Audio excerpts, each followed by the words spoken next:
What would you do if paradise turned into a nightmare? This movie pulls us into a luxurious world full of secrets, deceit, and betrayal, where no one can be trusted.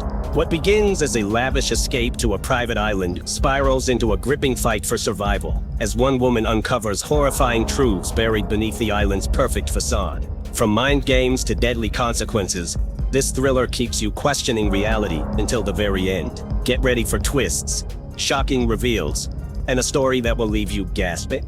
Let's dive into the movie, Blink Twice. The movie kicks off with Frida casually scrolling through her phone when she stumbles upon a buzzworthy story. Billionaire Slater King, played by Channing Tatum, is all over the headlines. Once the epitome of success, Slater's world crumbled after a scandal involving inappropriate behavior rocked his reputation. Now, in video interviews, he's making a desperate plea for forgiveness, hoping the world can move past his mistakes. Frida and her best friend Jess are working the gala as cocktail waitresses for a high-profile event hosted by Slater's company. But Jess has a plan to take the night up a notch. She secretly smuggles in elegant dresses, and the two decide to pose as glamorous guests. Things take a turn when Frida's heel snaps, sending her crashing into a passing waiter. Just as she's about to feel utterly embarrassed, Slater himself swoops in, steadying her. With a charming smile, he breaks off her other heel, making her walk evenly again. Slater's suave moves don't stop there. He introduces Frida to his inner circle of wealthy elites, instantly sweeping her into his world. As the night wraps up, Slater extends an exclusive invitation. Frida and Jess are welcome to join him and his entourage for a getaway to his private island.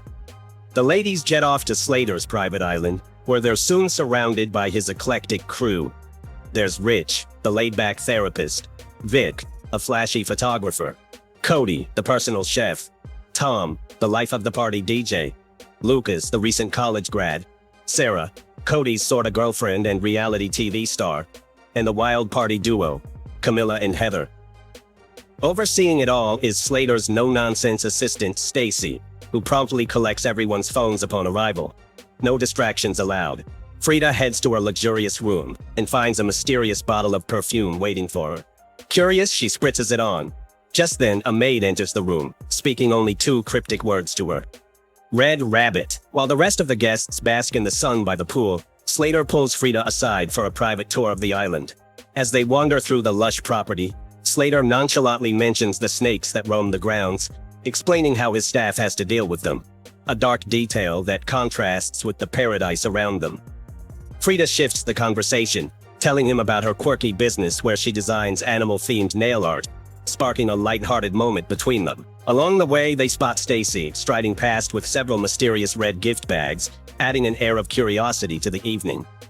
As night falls, the group gathers for an extravagant dinner that quickly takes a wild turn when they indulge in MDMA droplets, sending the night into a euphoric blur. The next morning, Frida wakes up beside Jess only to notice something eerie. The red stain that had marked her dress the night before has completely disappeared, as if it never existed. As their time on the island stretches on, the guests seem to be in full party mode, enjoying every moment. But for Frida, things take a strange turn. She starts having flashes of disjointed memories, only to wake up with no recollection of how they happened, like finding dirt caked under her fingernails with no clue where it came from. When she goes to return Slater's vape pen, something unsettling happens. He reintroduces her to Rich, even though she distinctly remembers meeting him at the gala the previous night. It's like they're all playing a game she's not fully aware of. Meanwhile, Jess starts noticing odd things herself. Her suspicions grow when she catches a glimpse of the same maid who whispered "Red Rabbit" to Frida, this time tending to some of the island's snakes. Something's not right, and the unsettling pieces are beginning to fall into place. During a wild night of partying, chaos breaks out when Jess suddenly screams. She's been bitten by a snake. Without hesitation, Slater steps in, swiftly killing the snake and rushing to get Jess's wound treated.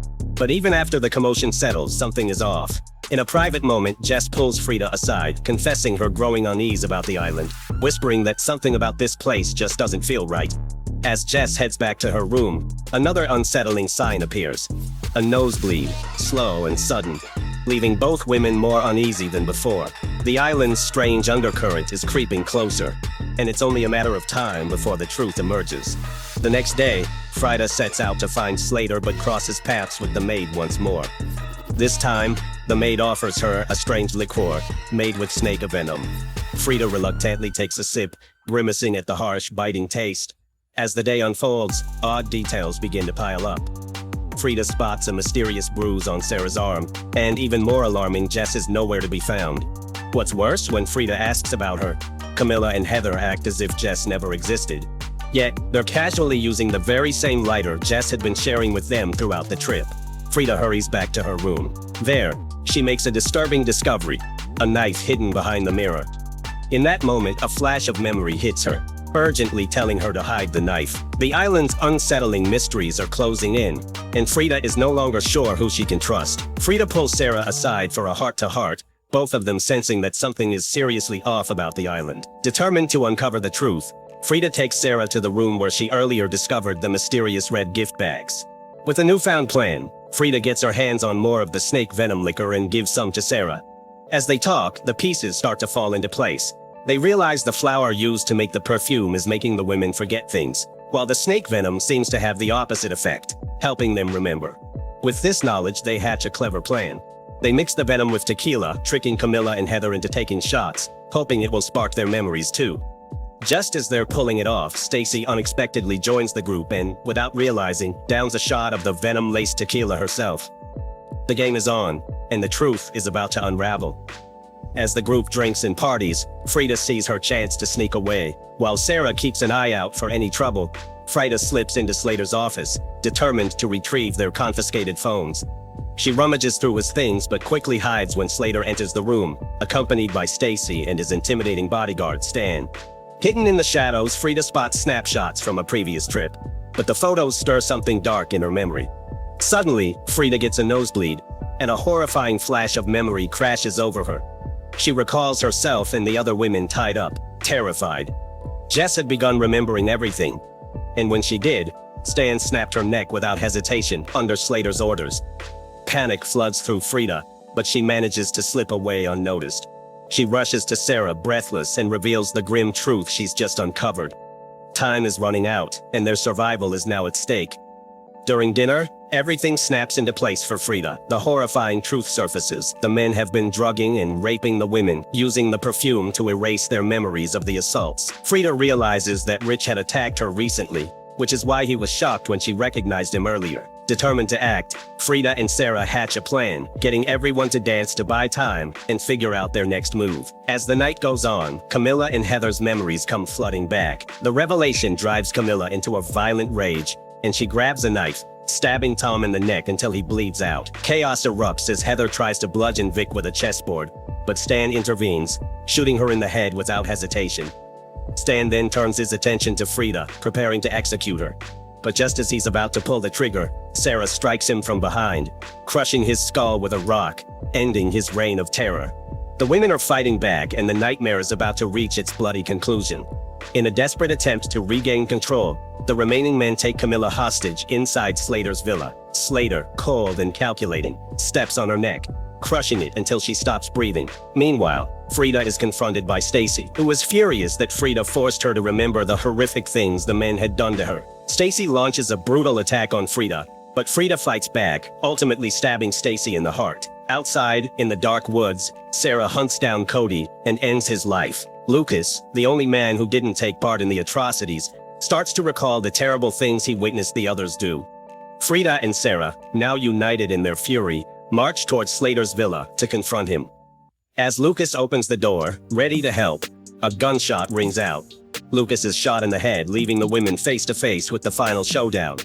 When Frida makes her way inside the villa, she immediately engages in a brief but intense fight with Slater. As they struggle, fragments of memories start flooding back to her. She had been on this island a year before and managed to escape, but the perfume had made her forget everything. She recalls how she got the scar on her head after Slater let her fall onto a rock, and how she'd bit off Vic's pinky during her last attempt to survive. Slater, unaware of what's coming, goes on a furious rant, hitting his vape pen one last time as he prepares to slash Sarah's throat. But just as he's about to strike, he becomes disoriented. Frida had cleverly laced his vape pen with the flower toxin, causing him to forget. As Slater looks around in confusion, seeing the bodies strewn across the villa, panic sets in. In his frenzy, he knocks over candles, and within moments, the villa is engulfed in flames. Frida drags a dazed Slater out of the burning house, leaving Vic inside to die. As they watch the villa go up in flames, Frida seems to be speaking to Sarah next to her, but when the camera pulls back, it's clear that Frida is all alone, with only an unconscious Slater at her side, as the fire consumes the remains of their twisted nightmare. Sometime later, Frida finds herself at another glamorous gala, this time standing confidently by Slater's side.